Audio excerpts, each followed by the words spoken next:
O Lord, make us instruments of your peace. Take our minds and think through them. Take our mouths and speak through them. Take our hands and work through them, and take our hearts and set them on fire for Christ's sake. Amen. Please. Who doesn't love a dinner party? Right? I mean, I'd much rather sit at a table of 6 to 8 people in my home, or better yet, someone else's, and enjoy a leisurely meal with great conversation rather than go to some kind of large gala or even a fancy restaurant. And I love an interesting mix of guests. Well, imagine putting together a guest list with Jesus in the mix.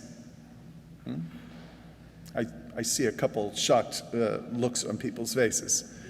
And today's gospel gives a taste of what that might be like. The Jesus we meet today is not the guest you expect to make your event a reputable affair. Memorable, yes, but reputable, no. For better or worse, Jesus had no social filters. He said what he meant, and no one intimidated him. Jesus was not the kind of person who would seamlessly fit in. Now, perhaps the host was hoping for that sort of drama. Jesus' reputation certainly preceded him. And in fact, I think the hosts knew exactly what to expect and were hoping that Jesus would misbehave. It was his third dinner at a home of a Pharisee, and this time it was the home of one of the leaders. And on one of the previous occasions, both previous occasions had been scandalous. And at one earlier dinner, Jesus allowed a woman of questionable reputation to wash and kiss his feet and then anoint it with oil. Clearly, he had no sense of propriety. And Jesus knew that that's exactly what they expected. Now, it's not that Jesus didn't have social graces. I mean, he was nothing like the boorish guests who are so self-absorbed that they try to be at the center of attention and simply never shut up, saying the rudest things, making the evening all about themselves. No, as we reflected last week, Jesus' focus was always on others. Nothing escaped his attention because he was never self-absorbed. Remember, he was the only one to acknowledge the hunched-over woman in the synagogue, and the others were blind or indifferent to her condition. See, Jesus always saw the painful reality of those around him, be they privileged or marginalized, and he always opened his heart and wisdom to others. Propriety, it's one of those social conventions that Jesus never lifts up.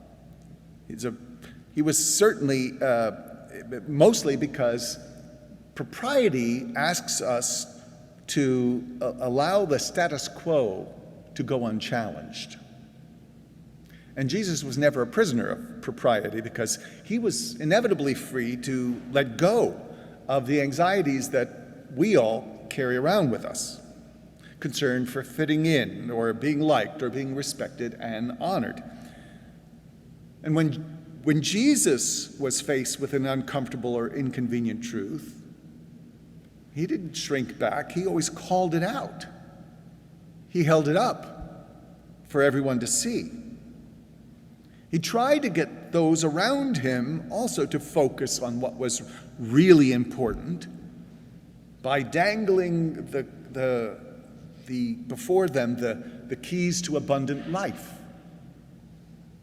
An obsession with honor doesn't offer those keys. In fact, it often results in the opposite. Honor is usually a false god that's being worshipped. And too many people are looking for other humans to confer that honor upon them. But the true honor is achieved it's not achieved or conferred on by people. In God's eyes, it's simply bestowed out of love. Now, of course, convincing people of that fact is often an uphill battle. Now, in the ancient world, honor and shame held pivotal roles in society. Now, although it may not seem to be central in our lives today, especially in light of people's willingness to, say, overshare on social media or express openly misogynistic or racist or homophobic views in the public arena under the guise of free speech and political incorrectness. But it's hardly any different today. Most of us are just as much prisoners of honor and shame dynamics as our first century Palestinian brothers and sisters were. I mean, think about how much of the vitriol that we hear in our current political drama finds its roots in people who feel like they've been dishonored. People who feel like their rightful place in the social order has been usurped by undeserving interlopers, be they women or immigrants or racial or sexual minorities. They feel shamed and dishonored by having others treated as their equals, especially in the voting booth, or by feeling that those others have received benefits or entitlements that they have not deserved. Although I find it quite rich that a number of politicians and pundits who've declared bankruptcy or had their PPP or election loans forgiven are up in arms because some lower income students may have their college debt reduced or eliminated. Isn't it odd that students don't deserve debt relief, but rich campaign contributors certainly deserve hefty tax breaks? As we heard in today's gospel, the dinner guests at the party were hyper aware of who's who and where they thought they belonged in the pecking order. Where one sat at the table had everything to do with who one was in the eyes of the host. And the odd thing was that at this particular party, the host had abandoned the responsibility of preparing a seating chart, and he left the guests to choose seats for themselves, perhaps in order to get them to show their true colors. But most likely, this was another test for Jesus.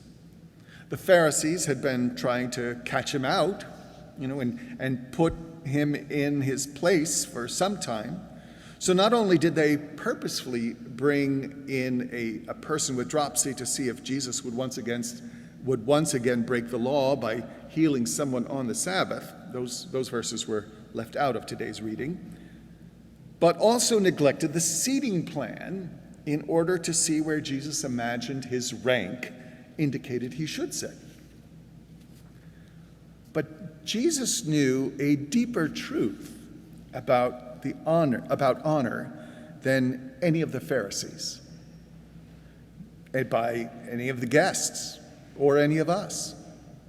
And that truth was that the true host is God. And in God's eyes, all of us are equal. And we are all precious and worthy of the greatest honor, even the most broken among us. But we have to be trained to recognize that truth. And we can't do that if we just surround ourselves with those who look and sound and think like us. Jesus challenges us as hosts and guests. He asks us to rethink our social predisposition to craft our social events around those with whom we're already comfortable and familiar, or around those who might make our lives more comfortable. Because Jesus is the last person to let us get away with being comfortable. So it's no wonder that we might hesitate to invite Jesus to one of our dinner parties. Now, I don't think Jesus is saying that we shouldn't bless ourselves with the company of those with whom we love and who nurture and sustain us. After all, Jesus spent plenty of dinners around his disciples. But Jesus pushes us to widen our circle, especially in the public arena, just as he did. Look who he hung out with. When you have a banquet, invite the poor, the crippled, the lame, and the blind. But I don't think he means that just literally. I would suggest he also means that we must recognize the broken and wounded parts in all of us. Know that even our most honored and respected guest has something broken inside. And if we have that level of awareness and compassion, we will be blessed because they cannot repay us. Our reward is an enriched world, a more vibrant community. I was watching a new series on HBO the other night called Loot. Has anyone seen that? Oh, you're missing out. The protagonist is Molly. She's the wife of a Jeff Bezos scale billionaire who's just been dumped by her husband for a younger model. The way of the world, right? And after struggling to understand where she now fits in her world, she stumbles across some philanthropic opportunities, and they put her on the map. Several episodes in, after several missteps and embarrassments, she is not only finding her groove, but she also finds out that she's being honored at a gala for her charitable work.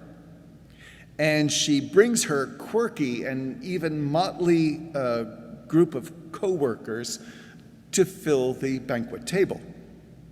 And it all seems about to fall apart when her ex-husband shows up and tries to humiliate her by telling her, just before she's about to go up and receive the award, that he paid off the organizers with a big donation to give her the appearance of a win.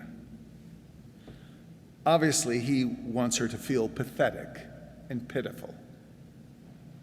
She's crushed and contemplates leaving the event, and in fact, we think she has, but after some suspenseful moments of waiting, she appears on the stage.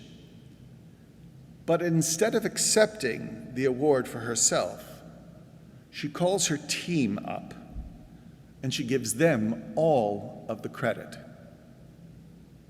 And voila, a community is strengthened and honored because she has dangled the keys of abundant life before them, loving and honoring others.